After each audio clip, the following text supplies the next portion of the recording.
நூற்றுக்கணக்கான பெண்களை இதே கையால தான் அடக்கம் பண்ணேன். சின்ன சின்ன யூனிஃபார்ம் போட்ட பள்ளிக்கூடம் போற குழந்தைகள்ல இருந்து காலேஜ் படிக்கிற பெண்கள் அப்படின்னு சொல்லிட்டு நூற்றுக்கணக்கான பெண்களை பாலியல் வன்கொடுமை செய்து கொலை செய்து என்கிட்ட கொடுத்து புதைக்க சொன்னாங்க.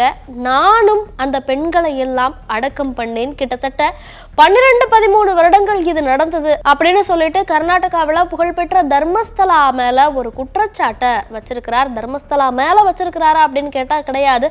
அதுல முக்கிய பொறுப்பில் இருக்கக்கூடியவங்க தான் இந்த கொலைகளை எல்லாம் செய்திருக்கிறார்கள் அப்படின்னு சொல்லிட்டு திடீர்னு கர்நாடகால ஒருவர் புயலை கிளப்பி இருக்கிறார். சரி, திடீர்னு இவர் சொல்றாரு, இதை எப்படி நம்புறது அப்படின்னு கேட்டா அதற்கான ஆதாரங்களையும் அவர் கோர்ட்ல சமர்ப்பிச்சிருக்கிறார். கைப்பட புகாரையும் எழுதி கொடுத்திருக்கிறார். நூற்றுக்கணக்கான பெண்களை நான் தான் புதைத்தேன், நான் அந்த இடத்தை கூட காட்டுறேன், அங்கெல்லாம் தோண்டி பாருங்க, உங்களுக்கு எலும்புகள் கிடைக்கும் அப்படின்னு சொல்லிட்டு அவர் தன்னுடைய புகார்ல தெரிவிச்சிருக்கிறார். சரி, இது ஆதாரமற்ற புகாரா இருந்தா என்ன பண்றது அப்படின்னு கேட்டா இதை கூட நாம் எளிதில் கடந்து விடலாம். ஆனால் ஆண்டாண்டு காலமாக தங்களுடைய மகள்களையும் சகோதரிகளையும் இழந்துவிட்டு எப்பயாவது திரும்ப வந்துட மாட்டாங்களா, இல்லை அவங்களுடைய உடல் உறுப்புகளாவது எதுவும் கிடைச்சிராதா, உயிரோட இருக்காங்களா இல்லையான்ற தகவலாவது நமக்கு கிடைச்சிராதா அப்படின்னு சொல்லிட்டு காத்துட்டு இருக்கக்கூடிய நூற்றுக்கணக்கான குடும்பங்கள் அதே கர்நாடகாவில் இருக்கு. சரி, தர்மஸ்தலா இந்த இடத்தை சுற்றியுள்ள மர்மம் என்ன? நூற்றுக்கணக்கான பெண்களை பாலியல் வன்கொடுமை செய்து கொலை செய்திருக்கிறார்கள் அப்படின்னு திடீர்னு ஒருவர் குற்றச்சாட்டை முன்வைத்திருக்கிறாரே, இத்தனை ஆண்டுகள் அது நடந்தது தெரியாமலா இருந்திருக்கும் அப்படின்னு நிறைய கேள்விகள் நமக்கு வரலாம். இதுவரைக்கும் இந்த தர்மஸ்தலாவை சுற்றியுள்ள மர்மங்கள் என்ன அப்படிங்கிறத பத்தி தான் பேச போறோம்.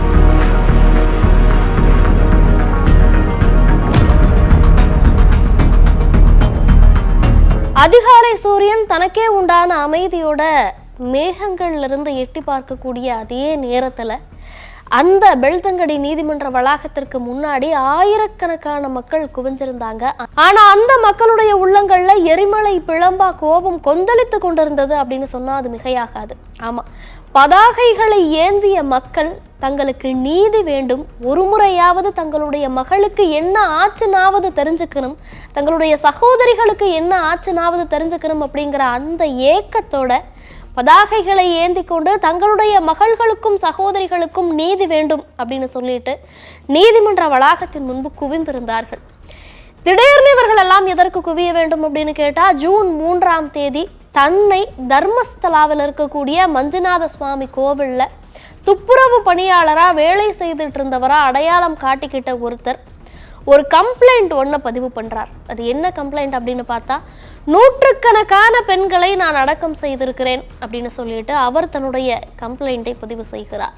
இது எல்லாமே தர்மஸ்தலாவையும் அதை சுற்றி இருக்கக்கூடிய கோவில் நிலங்கள்லையும் மட்டுமே நடந்திருக்கு அப்படிங்கிறதும், இந்த பெண்கள் எல்லாரும் பாலியல் வன்கொடுமை செய்யப்பட்டு கொலை செய்யப்பட்டு புதைக்கப்பட்டவர்கள் அப்படிங்கிறதையும், இந்த கொலையை செய்தவர்கள் அந்த மஞ்சுநாத சுவாமி கோவில் அறங்காவலர்களுக்கு அந்த நிர்வாகத்துக்கு மிகவும் நெருங்கியவர்கள் அப்படிங்கிறதையும் அந்த புகார்ல தெரிவிச்சிருக்கிறார். இந்த புகார் ஆதாரமற்ற புகார் அல்ல, தான் எந்த ஆதாரமும் இல்லாமல் இந்த கம்ப்ளைண்டை பதிவு செய்யவில்லை அப்படிங்கிறதுக்காக அவர் எலும்பு துண்டுகள் சிலவற்றையும் தான் இந்த ஆண்டிலிருந்து இந்த ஆண்டு வரைக்கும் தர்மஸ்தலாவில் வேலை செய்திருக்கிறேன் அப்படிங்கிறதுக்காக அவருக்கு வழங்கப்பட்ட அடையாள அட்டை, அவர் என்னெல்லாம் செய்திருக்கிறார் அப்படிங்கிற அவருக்கு என்ன ஆதாரங்கள் தேவைப்படுதோ அந்த ஆதாரங்கள் எல்லாம் அவர் கொடுத்திருக்கிறார். சரி, திடீர்னு ஒருவர் இப்படி சொல்வதற்கான காரணம் என்ன? ஆண்டுகளா நடக்குதுன்னு சொல்றீங்களே, எத்தனை ஆண்டுகளா நடக்குது அப்படின்னு கேட்டீங்கன்னா இதற்கு பதில் தேட 1993ஆம் ஆண்டுக்கு நம்ம செல்ல வேண்டியிருக்கு. 1993 கர்நாடக சட்டசபை. திடீர்னு சட்டசபையில ஒரு மிகப்பெரிய விவாதம் நடக்குது. என்ன விவாதம் அப்படின்னா, தர்மஸ்தலாவிலிருந்து 4 ஆண்கள் 4 இளைஞர்கள் காணாமல் போய்விட்டார்கள் அப்படின்னு சொல்லிட்டு இந்த விவாதம் பெரிதா வெடிக்குது. இருவரை தர்மஸ்தலாவில் இருக்கக்கூடிய நதிக்கரையில அவர்கள் மூழ்கி இறந்து விட்டார்கள் அப்படின்னு சொல்லிட்டு சடலமா மீட்டுறாங்க. ஆனால் அவர்களோடு இருந்த இருவருக்கு என்ன ஆனது அப்படின்னு இன்னையும் வரைக்கும் தெரியல. இது மிகப்பெரிய கேள்விக்குறியா இருக்கு. இதுல மிக முக்கியமா நம்ம பார்க்க வேண்டிய விஷயம் என்ன அப்படின்னு பார்த்தா, என்னுடைய மகனை கண்டுபிடித்து தாருங்கள் அப்படின்னு சொல்லிட்டு அந்த 4 வாலிபர்கள்ல ஒரு வாலிபருடைய தந்தை கம்ப்ளைண்ட் கொடுக்க போகும்போது, இந்த கேஸ் சம்பந்தமா நீங்க கம்ப்ளைண்ட் கொடுக்க கூடாது, வேறு எந்த நடவடிக்கையிலுமே ஈடுபடக்கூடாது அப்படின்னு சொல்லிட்டு அவரை அங்கிருந்து மிரட்டி துரத்தி இருக்கிறார்கள் அப்படிங்கிற செய்தி அப்போ அதிகமா பரவுச்சு. இந்த கேஸ் அப்படியே நீர்த்து போகுது. அடுத்து வந்தோம்னா 2003 தர்மஸ்தலா. அனன்யா பட் அப்படிங்கிற ஒரு மாணவி, மெடிக்கல் படிச்சுட்டு இருந்த மாணவி, மருத்துவராகணும் அப்படின்னு பல கனவுகளோட மருத்துவ துறையில அப்போதான் கால் எடுத்து வச்சிருக்காங்க. அவங்க என்ன செய்திருக்கிறார்கள் அப்படின்னா, மணிப்பால் யூனிவர்சிட்டியில படிச்சுட்டு இருந்த தன்னுடைய நண்பர்களோட தர்மஸ்தலாக்கு சுற்றுப்பயணம் போலாம் அப்படின்னு சொல்லிட்டு அங்க போறாங்க. போயிட்டு ஒரு நாள் நண்பர்கள் எல்லாம் சொல்றாங்க, நாங்கள் வெளியில ஷாப்பிங் போறோம், நீயும் வா அப்படின்னு கூப்பிடும்போது, இல்லை நான் மஞ்சுநாதர் கோவிலுக்கு செல்ல வேண்டும், அதனால நான் வரல, நீங்க போயிட்டு வாங்க, நான் கோவில் போயிட்டு வரேன் அப்படின்னு சொல்லிட்டு அங்கேயே இருக்காங்க. நண்பர்களும் சரி அப்படின்னு சொல்லிட்டு கிளம்பி போயிடுறாங்க. நண்பர்கள் ஷாப்பிங் எல்லாம் முடிச்சுட்டு திரும்ப வந்து பார்க்கும்போது அனன்யா பட் அங்க இல்லை. சரி, அவங்க வந்துருவாங்க அப்படின்னு காத்திருக்க தொடங்குறாங்க. ஆனா எவ்வளவு நேரமாகியும் அனன்யா பட் திரும்பவே இல்லை. உடனடியா இவங்க பதறி அடிச்சுட்டு அவங்க எங்கெல்லாம் போயிருக்கலாம் அப்படின்னு சொல்லிட்டு எல்லா இடங்கள்லயும் தேடுறாங்க. அவர் அங்கிருந்ததற்கான ஒரு தடயம் கூட இல்லை. உடனே கல்கத்தாவில் இருந்த அவருடைய அம்மாவிற்கு தகவல் கொடுக்கிறார்கள். அவருடைய அம்மா மகளுக்கு என்னானதோ ஏதானதோ அப்படின்னு சொல்லிட்டு அங்கிருந்து கிளம்பி கர்நாடகா வராங்க. ஆனால் அவர் கல்கத்தாவிலிருந்து கர்நாடகா வருவதற்கு 2 நாட்கள் ஆகிறது. 2வது நாள் தான், அதாவது அனன்யா காணாமல் போன 2வது நாள் தான் அவருடைய அம்மா அங்கு வந்து சேர்கிறார். வந்துட்டு அவரும் ஒரு முறை தன்னுடைய மகள் எங்கெல்லாம் போயிருக்க கூடும் அப்படின்னு சொல்லிட்டு தேட தொடங்குகிறார். ஆனாலும் அவரை கண்டுபிடிக்க முடியவில்லை.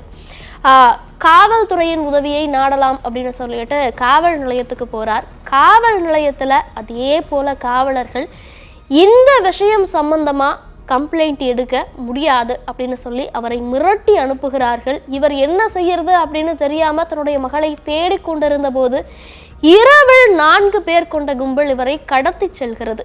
கடத்திட்டு போயிட்டு ஒரு குடோன்ல வச்சு, ஒரு தனி அறையில வச்சு இவரை மிரட்டுறாங்க. என்ன மிரட்டுகிறார்கள் அப்படின்னா, இது சம்பந்தமா நீ போலீஸ் கிட்ட போன, இல்ல வேறு ஏதாவது நடவடிக்கையில ஈடுபட்ட அப்படின்னா உன்னுடைய மகளுக்கு நேர்ந்த அதே கதிதான் உனக்கும் நேரும். உயிரோட இருக்கணும் அப்படின்னா ஒழுக்கமா இந்த விஷயத்தை இத்தோட விட்டுட்டு வீடு போய் சேரு அப்படின்னு சொல்லிட்டு மிரட்டுறாங்க. மிரட்டி வச்சுட்டு மீண்டும் அவரை அங்கிருந்து விடுவிக்கிறார்கள். என்ன பண்றது அப்படின்னே தெரியாம பயத்துல 2 நாள் அமைதியா இருந்த அவருடைய அம்மா தன்னுடைய ஊருக்கு கிளம்பி போறாங்க.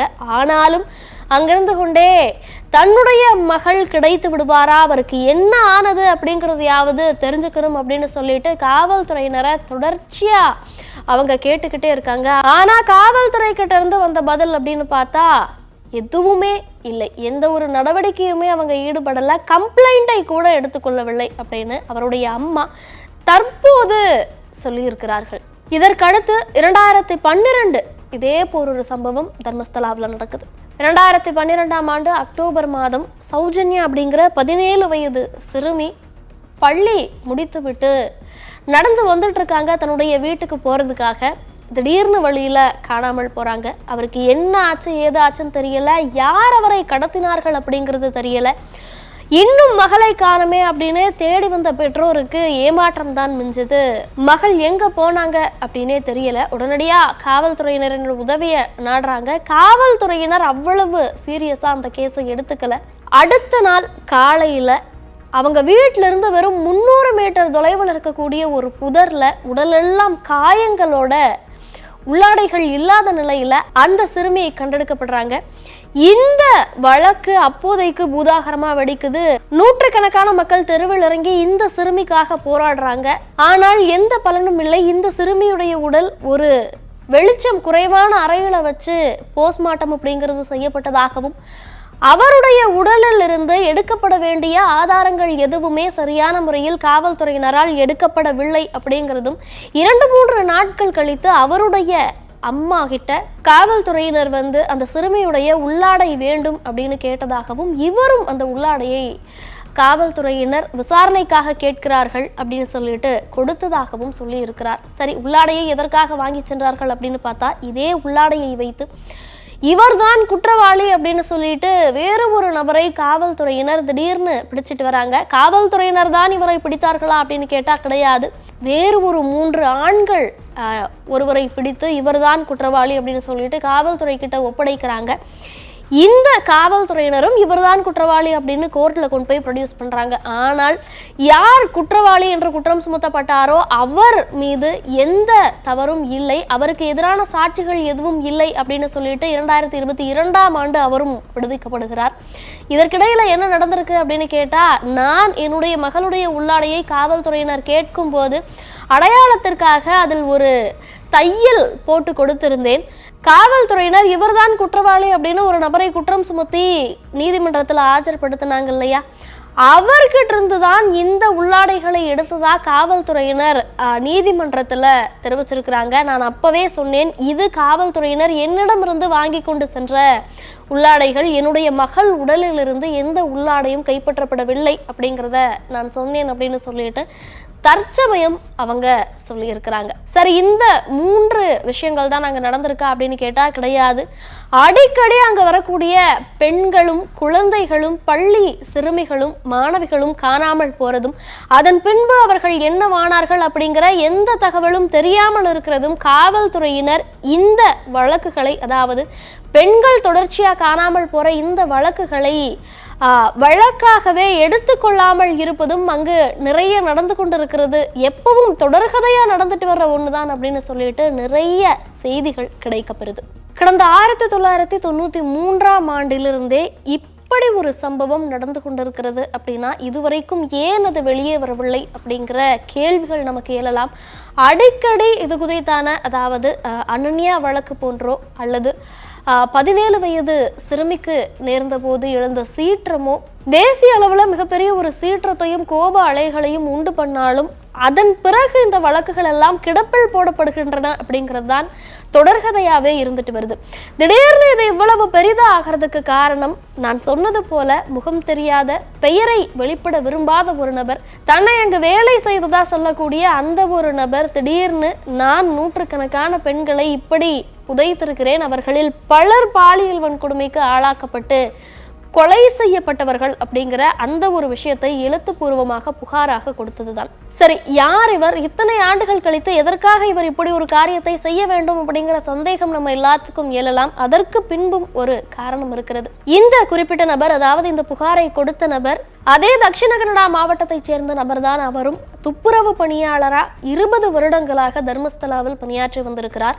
அந்த சமயத்துல தான் அந்த 20 ஆண்டு காலமும் பெண்கள் பாலியல் வன்கொடுமைக்கு ஆளாக்கப்பட்டு, சித்திரவதைக்கு ஆளாக்கப்பட்டு, கொலை செய்யப்பட்டு இவரால் புதைக்கப்பட்டது நடந்திருக்கு அப்படிங்கறத அவர் சொல்றார். அது மட்டும் இல்ல, அந்த நாட்கள்ல, அதாவது இவர் அங்க வேலை செய்துகிட்டு இருந்த நாட்கள்ல இவரின் கூற்றுப்படி என்ன சொல்லியிருக்கிறார் அப்படின்னு பார்த்தா, நான் 20 ஆண்டு காலமாக துப்புரவு பணியாளராக அங்க பணியாற்றிக்கிட்டு இருந்தேன்.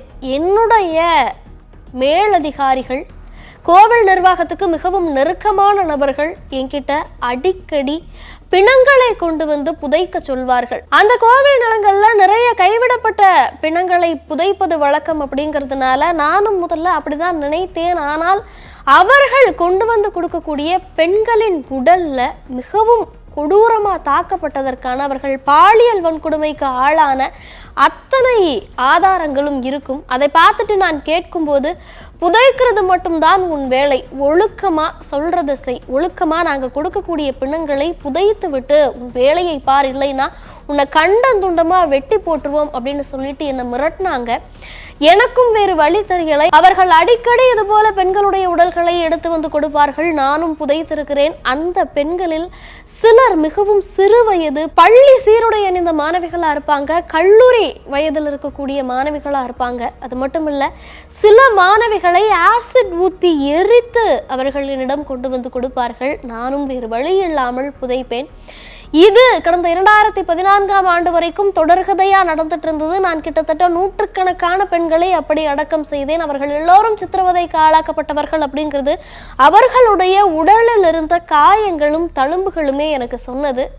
எரித்து கூட, ஆசிடால் எரிக்கப்பட்ட உடல்களை கூட நான் புதைத்திருக்கிறேன். 2014ஆம் ஆண்டு என் குடும்பத்தை சேர்ந்த ஒரு பெண்ணுக்கு இதே போன்ற ஒரு சம்பவம் நடந்தது. என்னுடைய மேலதிகாரிகள் யாரால் நான் இந்த பெண்களுடைய சடலங்களை எல்லாம் புதைக்க நிர்பந்திக்கப்பட்டேனோ அவர்களாலேயே என் குடும்பத்தை சேர்ந்த ஒரு பெண்ணுக்கு பாலியல் தொல்லை அப்படிங்கிறது நடந்தது. அதனால இதற்கு மேல் இங்க இருக்க வேண்டாம் அப்படின்னு சொல்லிட்டு என் குடும்பத்தோட நான் வேறு ஊருக்கு தப்பி சென்று விட்டேன் அப்படிங்கிறத அவர் சொல்லியிருக்கிறார். அதன் பிறகு இத்தனை ஆண்டுகள் நான் அமைதியாகத்தான் இருந்தேன். ஆனால் என்னுடைய குற்ற உணர்ச்சி என்னை அப்படி இருக்க விடவில்லை. எனக்கு நான் புதைத்த பெண்களினுடைய ஈமச் சடங்குகளாவது சரியாக நடைபெற்றால் அவர்களுடைய ஆத்மா சாந்தியடையும், என்னுடைய குற்ற உணர்வு அப்படிங்கிறது குறையும் அப்படிங்கிறதுக்காகத்தான் இவ்வளவு பெரிய விஷயத்தை இத்தனை ஆண்டு காலமாக எனக்குள்ளேயே வைத்து நான் புழுங்கிக் கொண்டிருந்த குற்ற உணர்ச்சியால் என்னை ஆட்கொண்டிருந்த ஒரு விஷயத்தை நான் சபையில் சொல்கிறேன். இதனால் என்னுடைய உயிருக்கு ஆபத்து இருக்கிறது அப்படிங்கிறது எனக்கு தெரியும். யார் மேல் நான் குற்றம் சுமத்துகிறேனோ அவர் ஈஸியா அதுல இருந்து வெளியில வந்துருவார் அப்படிங்கிறதும் எனக்கு தெரியும் அப்படின்னு சொல்லிட்டு உயர்நீதிமன்ற வழக்கறிஞர்கள் கிட்ட அவர் சொல்லி இருக்கிறார். இது சம்பந்தமா ஜூன் 3ஆம் தேதி வழக்கு அப்படிங்கிறது பதிவு செய்யப்படுது. இந்த விவகாரம் மீண்டும் பூதாகரமா மாறுது. தொடர்கதையாகி வந்த பெண்கள் காணாமல் போறதும் அவர்களுக்கு என்னவானது அப்படிங்கிறதே தெரியாமல் இருக்கிறதும், காவல்துறை அது ஒரு பொருட்டாவே மதிக்காமல் இருக்கிறதும் அப்படிங்கிறது முடிவுக்கு வர வேண்டும் அப்படின்னு சொல்லிட்டு மீண்டும் மக்கள் கொதித்தல தொடங்கி இருக்கிறார்கள். கர்நாடகாவினுடைய மகளிர் ஆணைய தலைவர் தலையீடு அப்படிங்கிறது வந்ததன் பிறகு இப்போ தனிப்படை அப்படிங்கிறது அமைக்கப்பட்டிருக்கு. சரி, இதற்கு முன்பு யார் இந்த வழக்குகளை எல்லாம் கையாண்டார்கள் அப்படின்னு பார்த்தா, இந்த கம்ப்ளைண்ட் அப்படிங்கிறது ஜூன் 3ஆம் தேதி பதிவாகுது. ஜூன் 3ஆம் தேதி இந்த கம்ப்ளைண்டை பதிவு செய்த அந்த மர்ம நபர் என்ன சொல்கிறார் அப்படின்னா, நான் சொல்வதெல்லாம் உண்மை, எங்கெங்கு பிணங்களை நான் புதைத்தேன் அப்படிங்கிற அடையாளம் எனக்கு தெரியும், காவல்துறையினர் வாங்க உங்க கண்ணு முன்னாடி நான் அடையாளம் காட்டுறேன், நீங்க தோண்டுங்க அப்படின்னு சொல்லியிருக்கிறார். ஆனால் காவல்துறையினர் அங்கு போகவில்லை. காவல்துறையினர் இந்த வழக்கை மீண்டும் தட்டி கழிக்கிறார்கள் அப்படிங்கிற குற்றச்சாட்டுகள் எழுந்த நிலையில நீதிமன்றம் காவல்துறையினரை நோக்கி பல்வேறு கேள்விகளை முன்வைத்திருக்கிறது. இத்தனை ஆண்டுகளாக இத்தனை பெண்கள் காணாமல் போனதாக சொல்லப்பட்டும் ஏன் வழக்கு பதிவு செய்யப்படவில்லை அப்படிங்கிற கேள்விகளும், வெறும் சப் இன்ஸ்பெக்டர் நிலையில் இருக்கக்கூடிய ஒருவரை எப்படி நூற்றுக்கணக்கான பெண்களை நான் புதைத்திருக்கிறேன் அப்படின்னு சொல்லிட்டு ஒருவர் சொல்லியும் அவரை இந்த வழக்கை கையாள நீதிமன்றம் அனுமதித்தது. சப் இன்ஸ்பெக்டர் நிலையில் இருக்கக்கூடிய ஒருவர் இதை செய்தால் போதுமா, இதற்கென்று தனிப்படை வேண்டாமா, நானே அடையாளம் காட்டுகிறேன் அப்படின்னு சொல்லியும் ஏன் இன்னும் அந்த இடங்களை தோண்ட காவல்துறையினர் முன்வரவில்லை? இந்த வழக்கை ஏன் இன்னும் காவல்துறையினர் எடுத்து விசாரிக்க முன்வரவில்லை அப்படிங்கிற கேள்விகளை அடுக்கடுக்கா நீதிமன்றம் வச்சிருக்கு. அது மட்டுமல்ல, பெல்தங்கடி நீதிமன்றத்துல இந்த வழக்கு நடைபெறும் போது அந்த மர்ம நபர் முகமெல்லாம் மறைந்து மொத்த உடலையும் மறைச்சிட்டு தான் வந்திருக்கிறார். ஏன்னா அவருடைய அடையாளம் வெளியே தெரிந்தால் அவருடைய உயிருக்கு ஆபத்து அப்படிங்கிறது அவர் தரப்பிலிருந்து வைக்கப்பட்ட கோரிக்கை. அவருடைய உயிருக்கு பாதுகாப்பு வேண்டும் அப்படின்னு அவர் நீதிமன்றத்தை நாடி இருக்கிறார். அது மட்டும் இல்ல, இந்த வழக்குக்கு முழு ஒத்துழைப்பு தருவதாகவும் தான் கொடுத்த ஆதாரங்கள் முற்றிலும் உண்மை அப்படிங்கிறதையும் அவர் மீண்டும் சொல்லி இருக்கிறார். தான் புதைத்த பெண்களுக்கு ஈமச் சடங்குகளாவது சரியாக நடைபெற்றால் அவர்களுடைய ஆன்மா சாந்தி அடையும், அதனால் என் குற்ற உணர்வு தெளியும் அப்படிங்கிறதையும் அவர் சொல்லியிருக்கிறார். இதற்காகத்தான் நான் புகார் கொடுத்தேன் அப்படிங்கிறதையும் அவர் சொல்லியிருக்கிறார். இந்த ஒரு விஷயம் நடந்ததன் பிறகு நிறைய பேர் தங்களுடைய மகள்களினுடைய உடல்களாவது கிடைக்க வேண்டும் அப்படின்னு சொல்லிட்டு மீண்டும் வழக்கு தொடர தொடங்கி இருக்கிறார்கள். அனன்யாவினுடைய தாய் மீண்டும் வழக்கு தொடர்ந்திருக்கிறார். அதே போல 17 வயது சிறுமியுடைய பெற்றோர்களும் என்னுடைய மகளினுடைய உடலின் எச்சங்களாவது காட்டுங்கள் அப்படின்னு சொல்லிட்டு அவர்களும் வழக்கு அப்படிங்கிறத தொடர்ந்திருக்கிறாங்க. கர்நாடகாவினுடைய புகழ்பெற்ற ஆன்மீக ஸ்தலமான தர்மஸ்தலாவில் கிட்டத்தட்ட 20-30 ஆண்டுகளா இப்படியான ஒரு கொடுமை நடந்துட்டு வந்துட்டு இருக்கு அப்படிங்கிறது கேட்கிற நமக்கே மிகவும் கொடூரமான ஒரு விஷயமா இருக்கு. ஆனாலும் இதுவரைக்கும் ஏன் நடவடிக்கை எடுக்கப்படவில்லை? இதன் பின்னில் இருக்கக்கூடிய அந்த முக்கிய நபர் யார் அப்படிங்கிறது தான் எல்லோர் முன்னிலையும் இருக்கக்கூடிய கேள்வி. விசாரணையின் முடிவில் இதற்கான விடை தெரியும் அப்படின்னு நம்பலாம். நடக்கிறது என்ன அப்படிங்கிறத பொறுத்திருந்துதான் பார்க்கணும். இது குறித்தான உங்களுடைய பார்வை என்ன? இந்த தர்மஸ்தலா மாஸ் பரியல் கேஸ் குறித்தான உங்களுடைய கருத்துக்கள் என்ன அப்படிங்கிறத கமெண்ட்ல சொல்லுங்க.